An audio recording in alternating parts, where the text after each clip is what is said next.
유시민 작가의 여성, 노동자 비하 발언, 그리고 학력 차별 발언이 문제되고 있는데, 유시민 작가는 이에 대해서 사과했다고 하고, 이재명 후보는 본인이 사과했으니 국민들께서 용서하실 것이라고 합니다. 유시민 작가의 발언의 전체적인 취지는 여성을 비하하고 노동자를 비하하고 학력을 차별하는 발언이 다 있습니다. 그래놓고 맨 마지막에 했던 제정신이 아니다라는 그 한 단락만 유시민 작가는 사과했습니다.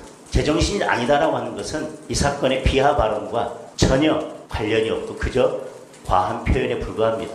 유시민 작가의 왜곡된 여성, 노동자관, 그리고 학력 차별에 대한 근본적인 왜곡된 인식, 선민의식이 자리 잡고 있는 발언들은 모두 그 앞단에 있습니다. 그런데 유시민 작가는 분명히 그 부분은 비하 발언이 아니라고 피해가고 변명하고 있습니다.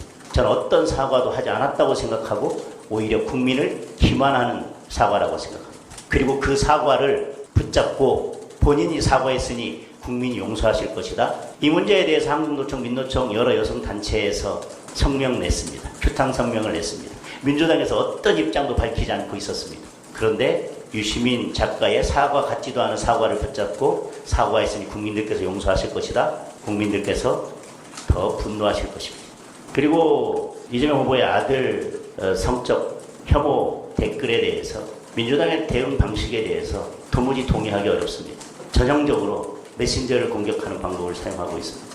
대통령 후보 토론에서 완화된 표현을 사용했다 하더라도 그런 것들을 직접 질문한 것이 적절하냐에 대해서 논란이 있었고, 이준석 후보는 이에 대해서 명확하게 깔끔한 사과를 했습니다. 이재명 후보는 어떠한 깔끔한 사과도 하지 않았습니다.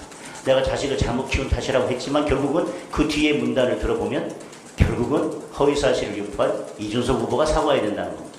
그리고 어제는 뭐라 했습니까? 사소한 옛날 얘기라고 했습니다. 그 댓글의 심각성에 대해서 전혀 인식하지 못하고 있습니다.